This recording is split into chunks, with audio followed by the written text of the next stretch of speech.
Hello, everybody. I'm so happy to have you today. Welcome to my channel. Oh my god. Welcome to my channel. My name is Lillian Titus. If you're joining me for the very first time, you're very welcome indeed. If you're joining us over and over again, you are welcome. If you have not yet subscribed, please subscribe. Okay, last week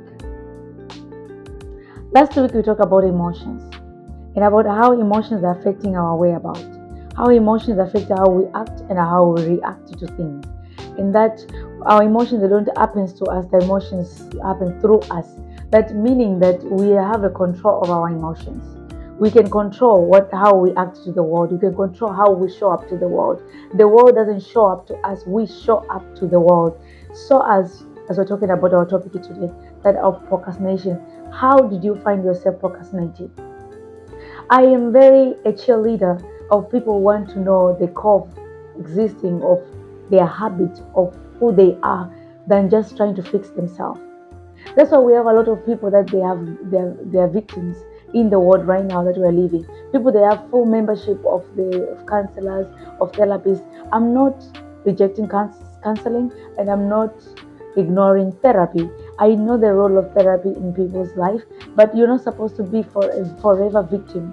But you are a forever victim, not because you are a victim, because you don't deal with the source of the root of why you found yourself there.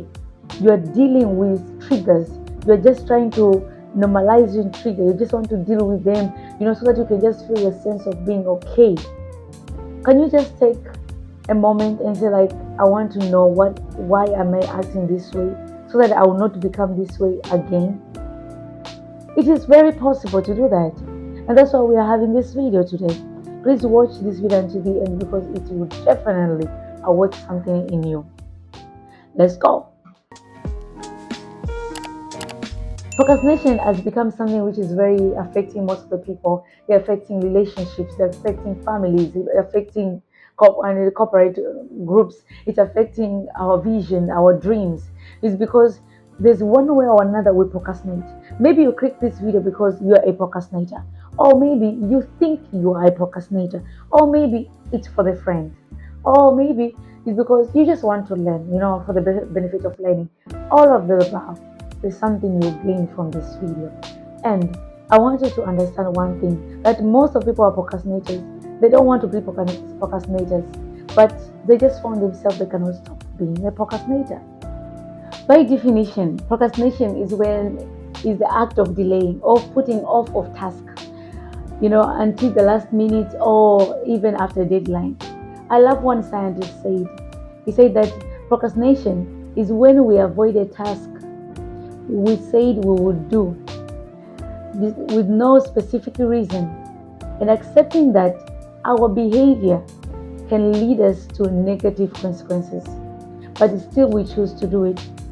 You're being given an assignment and the deadline is 1 week, but you just find yourself not doing it until the last minute. You've been told to register for a certain program and the deadline is tomorrow. You don't register it until the deadline is over. Then that's when you realize that why I didn't register. You're being given a receipt for a bill. You're supposed to pay it on time, but you don't pay it on time until later. Now you realize it's at the end of the time. And you wonder yourself, why am I acting like this? Why am I not doing things on time? Why am I not doing when I said something I would do it? Why am I not finding myself doing it? One of the characteristics of people that are procrastinator is that their rational drive of delaying is so strong than their drive on acting. You taking action is so difficult than just you procrastinating or talking or think about something. That's why we find a lot of people, they're very good in planning, but orchestrating the plan, there's no plan for it. And this made the people of the characteristic of procrastination to become with the mixed negative emotions.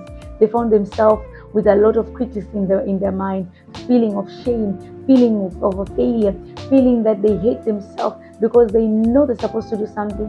They know why they're supposed to do something, but they found themselves not doing it. In this case then, procrastination is more than just a time management. Procrastination is more than just a self-regulatory. And that's most of the strategies that a lot of therapists are producing to people They have not become so helpful. This mechanism of mobilizing people into motivation, affirmation, to-do list, planning, it doesn't help people so much. Not because they're not helpful, they can be helpful, but in the long run, after addressing the core factor. So, what is really procrastination is all about, especially for people with a complex trauma. When I say complex trauma, I mean that there are people that have experienced a series of traumatic events that have affected their childhood or their adulthood, and now they are affecting them and they manifest in their present day. So when I say procrastination is a mechanism developed by your brain to protect you from what? Your brain has a part called amygdala. Amygdala is a part of the brain in a category of subconscious part of your brain, which deal with emotion processing, deal with threat identification, deal with the flight and fight response, and they produce emotional impulses such kind like adrenaline, which help us to respond, produce threat impulses when we face something uncomfortable, something which looks like danger, something which is not usual to our nature. So when that impulse becomes so strong, it affects a certain part of your brain called prefrontal cortex part of your brain, which responds to your long-term thinking, long-term goals, long-term future. It thinks for long-term, something that knows future. So when your future part of your brain is being affected by a temporary threat impulses, then your brain responds in a medulla part. So you find yourself whenever you tackle something which is difficult, something that's not usual, something that is not common to you, something that is a bit stressful, your brain is already being reprogrammed, is already being wired to respond in a medulla, not in prefrontal cortex. Prefrontal cortex will tell you, you need to do it. This will be impactful for your future. This is for your goal. It's not just for today. But amygdala will tell you, no, this is too much. This is too much for you. You cannot do this. This is a lot of headache. Why should you do it today? You can just do it tomorrow. You cannot do it now. It's telling you that because it protects you from shame. It's protecting you from failure. It's protecting you what people will say. It protects you when you do this, you'll be embarrassed. People will laugh at you. Why so? Because when you were a baby, your brain was retrained. Your brain didn't just find mechanism of procrastination as form of your protection. No, your brain was reprogrammed either consciously or subconsciously. How? It's because when you were a child, whenever you want to do something creative, your parent protected you. So they don't do this, don't touch this, it will harm you. Don't jump, you'll fall. Don't do this, you hurt yourself. Don't play these games, you hate yourself. Don't go outside, don't touch these things. They protect you in everything that your brain was telling you to create in form of protection. Now you're a product of the mind of your parent. I'm sorry to say.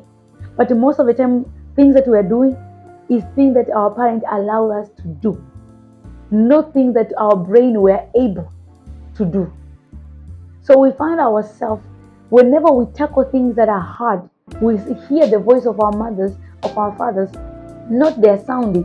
No, they've already created a reprogram in our mind. Now our mind tells us, don't do this. This is not who you are. You don't do these things. You're not that creative. You're not genius. Not because you're not genius, because you've never created anything in your childhood. Because whenever you try to innovate, they protected you, thinking that you harm yourself, you hurt yourself. You don't need to speak because you don't need to speak. They can speak on your behalf. Now you're procrastinating about every event you want to do because your brain is protecting you. So, a question that I want to leave you today to think and to meditate on: why is your brain use procrastination as form of protection to you? What is that thing that your brain is protecting you from? Go inside of yourself and ask yourself, what was I fear so much when I was a baby? What was motivation for me to do things when I was a child? When I don't want to do things, what is the thing that I always fear about? Because it started long gone. For you to change your now, you need to reprogram your brain from operating from past system to come to a new system. Thank you for watching this video. I hope it will become impactful. If you have not yet subscribed, please subscribe and also share to your loved ones. Bye. See you later.